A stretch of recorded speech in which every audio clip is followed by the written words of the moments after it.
नमस्कार साथियों, आज की चर्चा दिल्ली की गिरती राजनीति पर है। दिल्ली, जिसे आप देश की राजधानी के साथ-साथ अगर किसी और चीज के लिए खास रूप से आजकल जान और सुन रहे हैं, तो उसका नाम है पोल्यूशन। पोल्यूशन, चाहे सर्दियों के अंदर कोहरा हो या फिर मानसून के समय वाटर लॉगिंग की दिक्कत, गर्मियों के अंदर होती लाइट की कटिंग हो, इन तमाम कमियों से दिल्ली दुनिया के अंदर फिलहाल सुर्खियों में ही रहती है। हाल ही में एक बैडमिंटन खिलाड़ी ने जनवरी के अंदर जनवरी की हेडलाइन बने भारत के राजधानी दिल्ली में खेलने से इसलिए इनकार कर दिया क्यों कि यहाँ की पर्यावरणीय स्थितियां ठीक हैं, एनवायरमेंटल स्थितियां ठीक नहीं हैं। लेकिन फिलहाल दिल्ली के अंदर चुनाव है और उस दिल्ली में यही मुद्दा किसी भी पार्टी के पास नहीं है। लेकिन चुनाव के लगभग आखिरी दिन से पहले तारीख को इलेक्शन होने हैं, उससे पहले अचानक आरोप प्रत्यारोप में पॉल्यूशन इन एयर रूप के अंदर एंट्री लिया और उसका नाम था water pollution. Water pollution Delhi के अंदर बह रही एक रिवर जिसका नाम है मुना से जुड़ा हुआ था। हाल ही में केजरीवाल जी का एक बयान वायरल हुआ जिसमें उन्होंने न्यूज एजेंसीज को बुलाकर एक प्रेस कॉन्फ्रेंस के रूप में बताया कि यमुना नदी के अंदर हरियाणा ने जहर मिला दिया है और यमुना नदी में मिलाया हुआ जहर एक साजिश के तहत किया गया कार्य है जिससे दिल्ली के लोग पानी पी करके मरते हैं। एक बड़ा नरसंहार हो सकता है। और ऐसे में हरियाणा के अंदर चूंकि बीजेपी सरकार है और वह दिल्ली के लोगों को जल के जहर से मारना चाहती है, हम चाहते हैं इनके द्वारा कल 3 बड़ी न्यूज एजेंसीज के सामने इस तरह का दिया गया एक बयान दुनिया के बीच में एक बड़ा मुद्दा बन गया कि कैसे संभव है कि दिल्ली के लोगों को मारने के लिए एक राज्य इस तरह की साजिश रहा है। आरोप पड़ा था एक ऐसे व्यक्ति के द्वारा लगाया जा रहा था जो कि इस समय आम आदमी पार्टी के सबसे बड़े चेहरे हैं।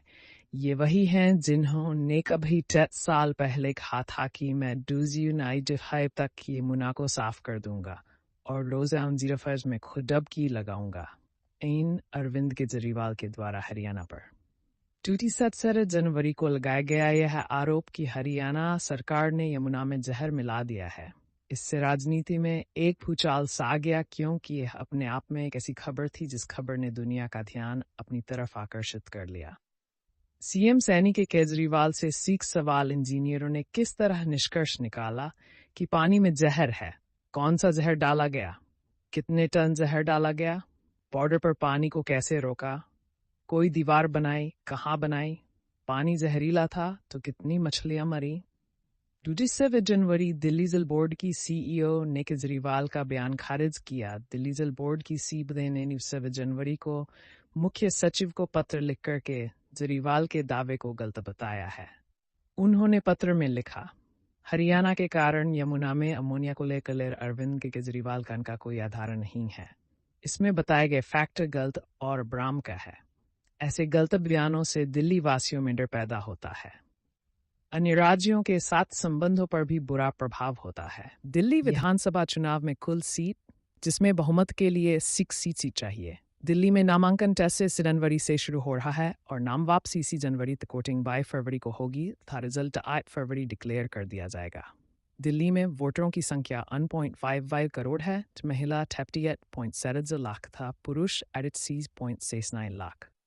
दिल्ली के अंदर जनता अपने लिए अच्छे विप की तलाश में है और अगर उन्हें आम आदमी पार्टी की दी गई गवर्नेंस पसंद आती है तो वो उन्हें भी अपने विकल्प के रूप में देख सकती है। फिलहाल के लिए तीनों पार्टियों ने कुछ ना कुछ तरह से अपने अनाउंसमेंट्स किए हैं। जैसे अगर दिल्ली इलेक्शन के अंदर मैनिफेस्टो कंपेयर किए जाएं कि इन्होंने जनता से क्या क्या वादे किए हैं, तो आम आदमी पार्टी ने हर महिला को जो 22 साल से ऊपर की है उसे दूध सान देने का वादा किया है और कहा है कि वह पावर में आते ही डोजन फिंगर कर देंगे। असल मायने में यह जेब से किसी के नहीं जाने वाला है, हजाने वाला है। आम जनता के टैक्स के पैसा से जाने वाला है। वह टैक्स का पैसा संचित में जाता है। चूंकि मध्यम वर्गीय जो जनता टैक्स पे कर रही है उसके पास कोई आवाज नहीं है, उस आवाज के अभाव में उसका टैक्स ही डिस्ट्रीब्यूटर है और आपके दिए पैसे पर यह डिस्ट्रीब्यूशन करके अपना वोट लेते हैं और उस वोट से फिर आप पर ही शासन करते हैं। डेमोक्रेसी का जो ये हलूफ हॉल निकाला गया है फ्रीबीज के नाम से, इस पर सुप्रीम कोर्ट ने भी पार्टियों को भी तार लगाई है। लेकिन साहब क्या करें, लास्ट में तो यही एक ट्रम्प कार्ड है जो बेहतर तरीके से चल रहा है।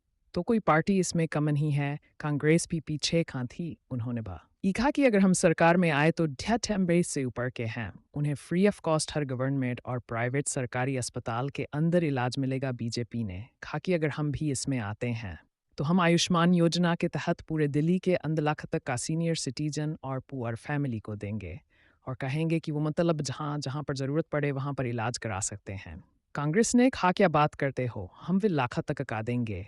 ये बिल्कुल वही वाली बात है, बचपन में तीनों दोस्त बैठते थे, कहा हवाई जहाज की सने बनाया तो किसी ने कहा हमें इंजन लगाया, किसी ने कहा बॉडी बनाया, भारत का एक आदमी उठा उसने उस पर मेक इन इंडिया लिख दिया। कुल मिलाकर के तीनों ही लोग अपने अपने तरह के किस्से सुना रहे हैं, जनता को कह रहे हैं कि बस देख लो ज़्यादा अच्छा डाटा प्लान कहाँ मिल रहा है फ्री सर्विस के अंदर मिला स्टूडेंट जो स्कूल कॉलेज में जा रहे हैं। वो बीजेपी ने कहा पार्टी ने ऐसा कुछ भी प्रॉमिस किया है फ्री सर्विस काम हिलाओं के लिए तो हम उसको कंटिन्यू करेंगे। अगर आम आदमी पार्टी की जगह आप हमें लेकर आते हो तो हम सब पर खर्चा नहीं लगाएंगे। हमें ये मत ले लेना कि फ्रीबीज आम आदमी पार्टी ने घोषित की थी तो हम फ्रीबीज आपकी बंद कर देंगे, मुफ्तखोरी बंद कर देंगे। नहीं चिंता मत करो, क्यों कि कहीं ऐसा ना हो कि आप यह सोचे कि हम आपका ये मुफ्त का काम बंद कर देंगे और हम यह हसब जारी रखेंगे। कांग्रेस ने कहा कि भाई देखो हम ऐसा कोई वादा तो नहीं कर रहे हैं, लेकिन अगर लगता है तो देख लेंगे।